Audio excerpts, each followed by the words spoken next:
तो दोस्तों सबसे पहले इस झटका मशीन को सप्लाई दे देनी है और सप्लाई देने के बाद में इस पीसीबी पर इस कनेक्टर पर 12 वोल्टेज पहुंच रही है या नहीं पहुंच रही, ये चेक करना होगा सबसे पहले हमें।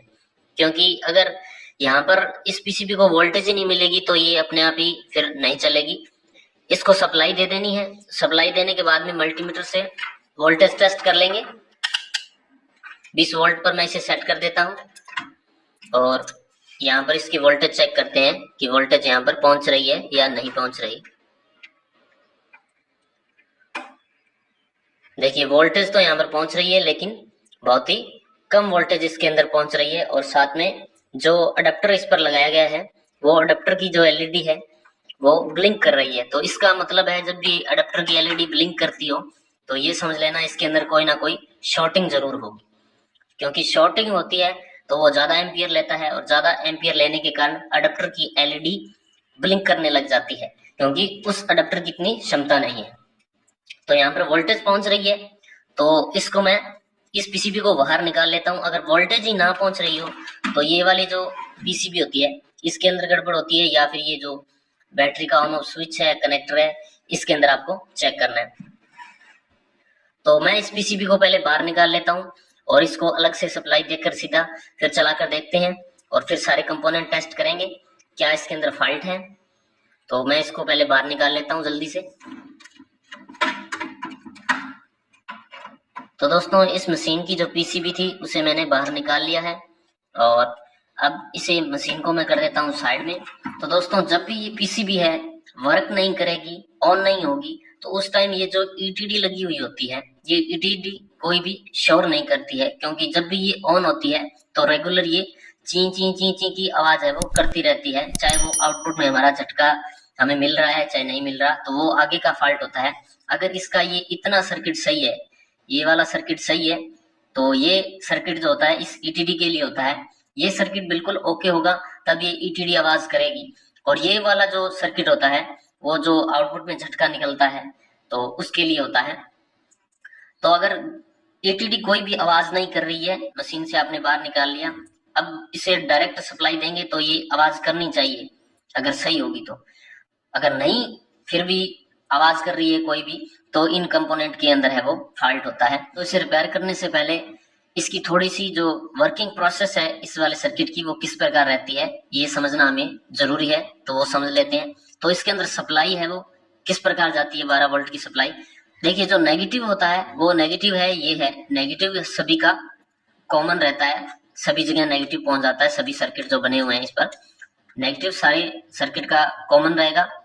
और जो पॉजिटिव है वो ये वाला साइड है वो पॉजिटिव है। तो पॉजिटिव यहाँ से हम देंगे, यहाँ से होता हुआ पॉजिटिव यहाँ से लेकर यहाँ तक, देखिए यहाँ से लेकर यहाँ तक ये वाला है वो, यहाँ पर एक जंपर लगा हुआ है।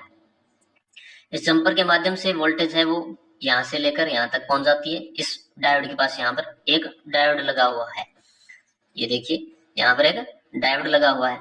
ये डायोड है दोस्तों पीसीबी के अंदर। अगर बैटरी की वायर कई बार उल्टी लग जाती है तो ये रिवर्स प्रोटेक्शन के लिए ये डायोड लगाया जाता है कि पीसीबी को उस समय अगर उल्टी वायर लग गई है तो कोई भी नुकसान ना हो।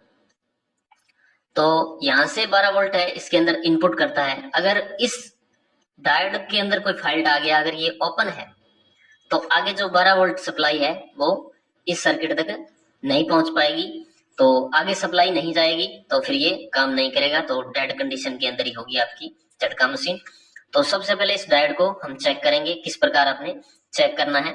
चेक करने के लिए आपको क्या करना है, इसकी एक वाली साइड है जो एक लेग है वो बाहर निकाल लेनी है। एक लेग बाहर निकाल कर ही आपने टेस्ट करना है।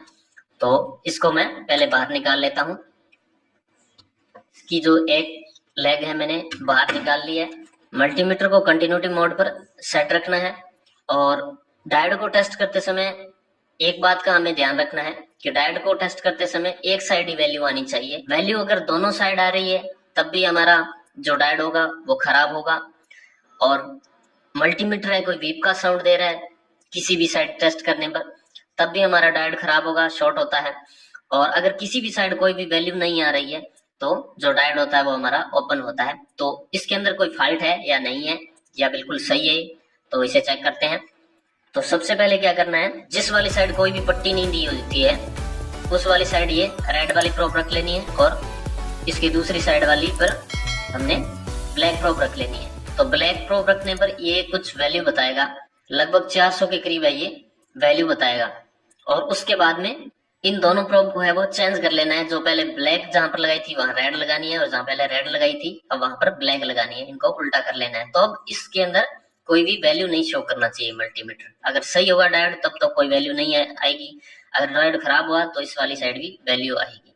डायोड को टेस्ट करते समय एक ही साइड वैल्यू आनी चाहिए, कोई भी बीप का साउंड नहीं आना चाहिए, और किसी भी साइड कोई वैल्यू नहीं आ रही है तो डायोड है वो ओपन होगा। तो इस बात का आपने ध्यान रखना है। तो इसके अंदर डायोड से रिलेटेड कोई भी प्रॉब्लम नहीं है। तो उसके बाद में जो सप्लाई है वो इन कैपेसिटर के पास पहुंच जाती है। इन कैपेसिटर, इनमें से जो एक कैपेसिटर लगा है वो तो डीसी को प्योर डीसी करने के लिए लगा हुआ है, और जो आगे जो कैपेसिटर लगा हुआ है वो ये कैपेसिटर क्या करता है, इस BC 547 यहाँ पर लगा हुआ है, इसको पल्स देने का काम करता है। स्टार्ट के अंदर पल्स दे रखता है इसे, और जिस प्रकार ये पल्स देता है ये उसको हाई फ्रिक्वेंसी के अंदर चेंज करके इस मॉसफेट को देगा। तो ये अगर शॉर्ट है तब ये कोई पल्स इसको नहीं मिलेगी, और ये इसको कोई जब भी पल्स नहीं मिलेगी तो ये इसे भी कोई पल्स नहीं दे पाएगा। तो इन दोनों की आपने शॉर्टिंग चेक करनी है। तो इसे मैं चेक कर लेता हूं। देखिए इस प्रकार आपने टेस्ट करनी है। यहाँ पर देखिए शॉर्टिंग बता रहा है, ये यहाँ पर चेक करते हैं,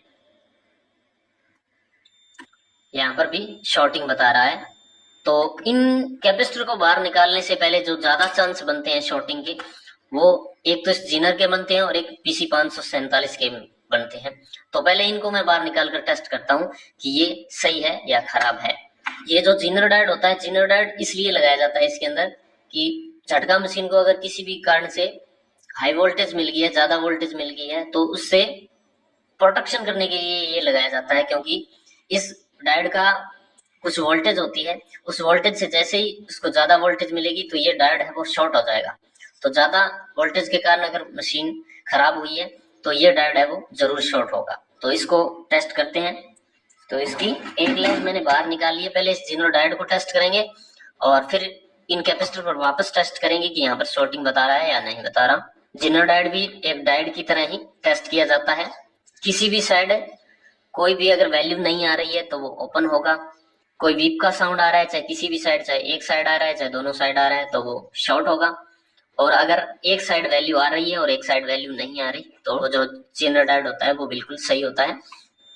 तो ये देखिए दोस्तों, ये है वो बाहर निकालने पर भी शॉर्ट बता रहा है। इसकी एक लेग बाहर है, मल्टीमीटर बीप का साउंड भी दे रहा है और वैल्यू भी बहुत कम आ रही है। तो इसे ज्यादा आगे टेस्ट करने की जरूरत ही नहीं है, ये शॉर्ट ही बता रहा है, बिल्कुल शॉर्ट बता रहा है बिल्कुल। ये एक तो ये जिनर है वो खराब है हमारा। इसके बाद में ये जो कैपेसिटर है पहले शॉर्ट बता रहे थे, तो अब इनको चेक करते हैं कि ये शॉर्ट अभी भी बता रहे हैं या नहीं बता रहे। तो देखिए ये अब कोई शॉर्टिंग नहीं बता रहा है, तो ये वाला चेक करते हैं। अब ये दोस्तों अभी भी शॉर्ट बता रहा है, तो इसको मैं एक बार बाहर निकाल कर टेस्ट कर लूंगा। उससे पहले मैं आपको इसका जो आगे का किस प्रकार वर्क रहता है वो बता देता हूँ। इसका मैंने बता दिया आपको किसका काम होता है। इस BC 547 के लिए पल्स देना इसको, और इस BC 547 का काम होता है कि ये इस 540 वाला जो मॉसफेट लगा हुआ है इसके गेट पर हमें पल्स देता है, और इसी पल्स को फिर वो हाई करके इस ETD को देता है, और ये फिर ETD आगे हाई वोल्टेज में उसे बदल देती है। तो मैं इसको बाहर निकाल कर टेस्ट कर लेता हूँ। तो इसका जो कैपेसिटर था इसे बाहर निकाल कर मैंने टेस्ट करके देख लिया, ये बिल्कुल सही बता रहा है। शॉर्टिंग किसी और के अंदर है, तो वो चेक करते हैं किसके अंदर शॉर्टिंग है। और इस BC 547 में पहले क्या करेंगे, हम सीधा ही टेस्ट करके देख लेंगे। अगर कोई शॉर्टिंग बता रहा है इस BC 547 पर तब तो इसे बाहर निकाल कर हम टेस्ट करेंगे, और अगर नहीं बता रहा तो फिर ठीक है। देखिए यहाँ पर कोई भी शॉर्टिंग है ये नहीं बता रहा है, तो इसे बाहर निकालने की जरूरत नहीं है। वैसे अगर आप चेक करना चाहते हैं BC 547 तो मैं आपको चेक करने का तरीका बता देता हूँ। BC 547 है वो किस प्रकार चेक किया जाता है। BC 547 चेक करने से पहले इसकी पिनों का हमें ध्यान होना चाहिए। इसका कलेक्टर 1 नंबर पिन कलेक्टर होती है, 2 नंबर बेस होती है और 3 नंबर अमीटर होती है। बेस पर हमने प्रोब रख लेनी है रेड वाली, इस प्रकार देखिए। पहले इसके अमीटर पर लगाएंगे तो ये वैल्यू शो करना चाहिए, और फिर इसके कलेक्टर पर लगाएंगे तब भी कुछ ना कुछ वैल्यू ये शो करेगा। लगभग एक डायोड की वैल्यू आएगी 500 के करीब, ये वैल्यू देगा इन दोनों पॉइंट के साथ में। पहले इस प्रकार टेस्ट करना है और फिर ये दोनों प्रोब है आपस में चेंज कर देनी है। रेड वाले की जगह ब्लैक रख लेंगे। अब इनके साथ में कोई भी वैल्यू है ये शो नहीं करना चाहिए। कलेक्टर और अमीटर के साथ अब कोई वैल्यू शो नहीं करना चाहिए।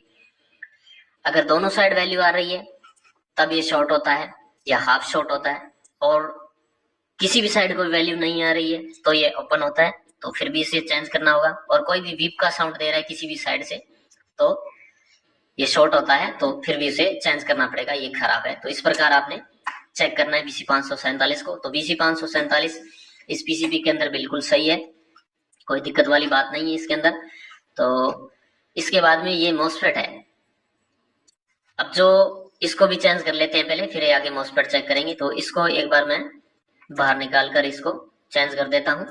तो जो जीनर डायोड था वो इसका मैंने चेंज कर दिया है, दूसरा नया लगा दिया इसके अंदर। तो इसके बाद में इस मॉसफेट की बारी आती है। इस मॉसफेट को हमने बाहर निकाल कर ही टेस्ट करना है, क्योंकि यहाँ पर इस कैपेसिटर के पास में ये शॉर्टिंग बता रहा था, तो इसे बाहर निकाल कर ही हमें टेस्ट करेंगे, चाहे शॉर्टिंग बता रहा है चाहे नहीं बता रहा। आपने इसे टेस्ट करना है तो बाहर निकाल कर ही टेस्ट करना है। मॉसफेट कभी भी आप अगर चेक कर रहे हैं तो इसे बाहर निकाल कर ही टेस्ट करें, तो सही टेस्ट कर पाएंगे आप। तो इसे बाहर निकाल लेता हूं मैं जल्दी से। तो इसके मॉसफेट को हम टेस्ट करते हैं। तो ये मॉसफेट है वो शॉर्ट बता रहा है, मैंने चेक किया था इसे। गेट के साथ में ये मॉसफेट है वो शॉर्ट बता रहा है। देखिए गेट पर कोई भी वैल्यू नहीं आनी चाहिए टेस्ट करते समय, तो ये शॉर्टिंग बता रहा है। यहाँ पर मल्टीमीटर है वो हमारा बीप का साउंड भी दे रहा है।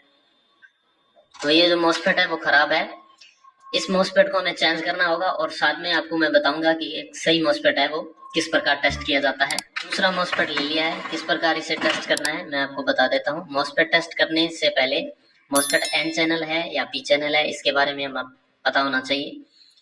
तो ये N चैनल का मॉसफेट है और इसकी पिनों का भी हमें ध्यान होना चाहिए, कौन सी पिन गेट है, कौन सी सोर्स है, कौन सी ड्रेन है। तो पिन नंबर 1 गेट है, पिन नंबर 2 ड्रेन है और पिन नंबर 3 है वो सोर्स है। इस प्रकार इसे शॉर्ट कर लेना है। और मल्टीमीटर को, इसकी जो ब्लैक प्रोब होती है मल्टीमीटर की, वो यहाँ पर हमने रख लेनी है। यहाँ पर रखने के बाद में एक बार इसके सोर्स पर हमने रेड प्रोब रखनी है। रेड प्रोब रखेंगे तो ये कुछ वैल्यू शो करना चाहिए। अब ये रेड प्रोब है वो इसके गेट पर लगानी है। गेट पर लगाने से कोई भी वैल्यू शो नहीं करना चाहिए। जैसे वो मॉसफेट खराब था तो उसके गेट पर वैल्यू भी बता रहा था और शॉर्ट भी बता रहा था, वीप का साउंड दे रहा था। तो अगर मॉसफेट सही है तो उसके गेट के साथ कोई भी वैल्यू नहीं आएगा। अब गेट पर हमने रेड प्रोब रखी है, तो रेड प्रोब जैसे ही हमने इस पर रखी तो ये है मॉसफेट वो एक्टिवेट हो गया है। तो जो पहले वैल्यू बता रहा था सोर्स के साथ, अब वैल्यू उसकी घट जाएगी। ये देखिए वैल्यू भी घट गई और मल्टीमीटर वीप का साउंड भी देने लग गया। तो ये जो मॉसफेट है बिल्कुल सही है, वर्किंग कर रहा है। और जैसे ही इसके वापस से शॉर्ट कर देंगे, तीनों पिनों को इस प्रकार शॉर्ट कर देंगे, तो ये जो वीप का साउंड दे रहा था वो नहीं देगा और पहले वाली जो वैल्यू बता रहा था वो आने लग जाएगी। ये देखिए। और अगर इसे वापस गेट पर लगाएंगे रेड प्रोब तो ये वापस आगे अब शॉर्ट भी बताएगा और जो वैल्यू है वो भी कम हो जाएगी। तो ये जो मॉसफेट है बिल्कुल सही है, इसके अंदर हम लगाएंगे। ये हमारा मॉसफेट था वो खराब था, तो इसकी जगह हमने दूसरा मॉसफेट लगा लेना है।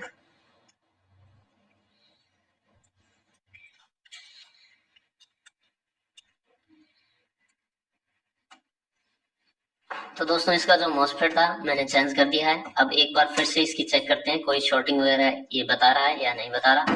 तो जो शॉर्टिंग बता रहा था वो इसी कैपेसिटर पर बता रहा था। कैपेसिटर मैंने बाहर निकाल कर टेस्ट कर लिया था, सही था। और अब देखते हैं इस मॉसफेट की वजह से ही कर रहा था शॉर्टिंग या फिर और भी कोई कारण हो सकता है इसके अंदर। तो ये देखिए दोस्तों, अब कोई भी शॉर्टिंग है वो नहीं बता रहा। ये रेगुलर इस प्रकार वैल्यू है वो कैपेसिटर को चेक करते समय बढ़नी चाहिए, तो कैपेसिटर है हमारा सही होगा। और धीरे धीरे इस पर एक से ज्यादा हो जाएगी। ये देखिए एक आ जाएगा धीरे धीरे, तो ये कैपेसिटर बिल्कुल सही है। इस प्रकार आपने कैपेसिटर को चेक करना है। तो अब ये कोई भी शॉर्टिंग नहीं बता रहा, तो मैं एक बार इसे सीधी सप्लाई देकर टेस्ट करके देखता हूँ कि ये वर्किंग कर रही है या नहीं कर रही। आपने भी इसी प्रकार इसे टेस्ट करना है। डायोड को इसको टेस्ट कर लेना है आगे सप्लाई दे रहा है या नहीं दे रहा। उसके बाद में ये जनरल डायोड टेस्ट करना है। जनरल डायोड ज्यादा वोल्टेज के कारण है वो शॉर्ट हो जाता है, तो आगे ये सप्लाई नहीं जाने देता। तो इसको भी अगर ये खराब है तो इसे चेंज कर देना है। ये कैपेसिटर बहुत कम खराब होते हैं, इनको लास्ट में चेक करें आप चाहे। तो उससे पहले आप BC547 आपने टेस्ट करना है। तो BC547 को टेस्ट करने का तरीका भी बता दिया मैंने, और मॉसफेट है वो किस प्रकार टेस्ट किया जाता है वो भी तरीका मैंने बता दिया।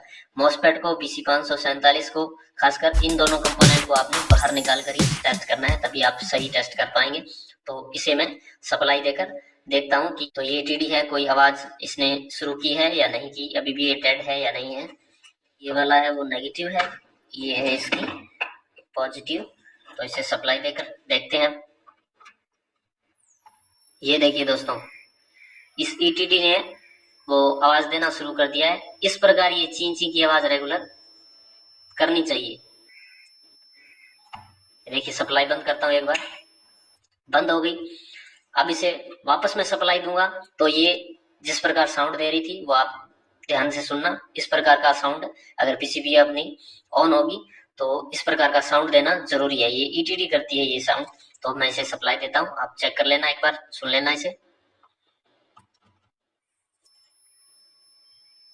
ये देखिए दोस्तों, इस प्रकार का साउंड ये देना चाहिए। इसे सप्लाई से हटा देता हूं मैं। तो ये PCB है वो ऑन हो चुकी है। अब इसे मैं वापस से उस झटका मशीन के अंदर लगा कर देखता हूँ कि ये झटका देना इसने स्टार्ट कर दिया है या अभी भी झटका नहीं दे रही है।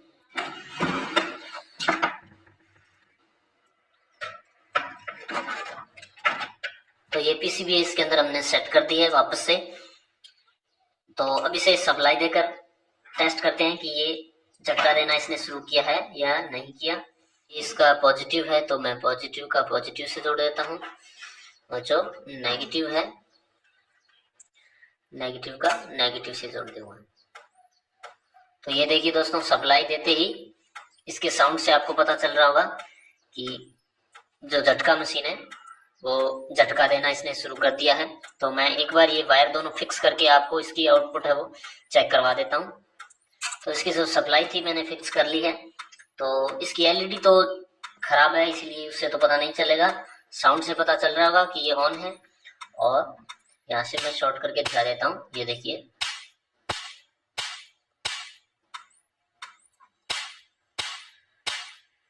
देखिए बिल्कुल सही वर्क कर रही है ये।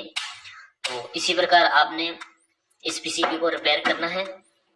PCB अगर डेड कंडीशन के अंदर होगी तो ये ETD है वो कभी भी शोर नहीं करती है, इस बात का आपने ध्यान रखना है। ETD अगर शोर नहीं कर रही है तो आपने इसी सर्किट पर वर्क करना है। इसी सर्किट के अंदर कंपोनेंट खराब होते हैं ज्यादातर। इसके अंदर ये 540 वाला MOSFET खराब होता है या ये BC547 खराब होता है। और अगर इसे मशीन को ज्यादा सप्लाई मिली है तो ये जनरल डायोड खराब होगा, और या ये जो डायोड यहाँ पर लगा हुआ है, ये 4-5 कंपोनेंट ही इस सर्किट के अंदर खराब होते हैं। तो इन्हें आपने चेंज कर देना है। ETD है वो शोर करने लग जाएगी। अगर ये ETD आवाज कर रही है और उसके बाद में भी जो मशीन है हमारी झटका नहीं दे रही, तो बाद में इस सर्किट का आगे काम होता है। ये वाला सर्किट के अंदर अगर जब भी फॉल्ट होगा तो फिर ETD तो रेगुलर आवाज करती रहेगी, लेकिन ये सर्किट हमारा काम नहीं करेगा। इस सर्किट के अंदर भी ये जो MOSFET लगा हुआ होता है 616 वाला, ये सबसे ज्यादा खराब होता है। और ये जो डायोड यहाँ पर लगे हुए होते हैं यही ज्यादा खराब होते हैं। सबसे ज्यादा इसके अंदर 616 MOSFET खराब होता है। तो इसे आप चेंज करके देख लें। तो वीडियो दोस्तों आपको पसंद आई होगी। वीडियो दोस्तों अगर पसंद आई है तो वीडियो को लाइक कर देना।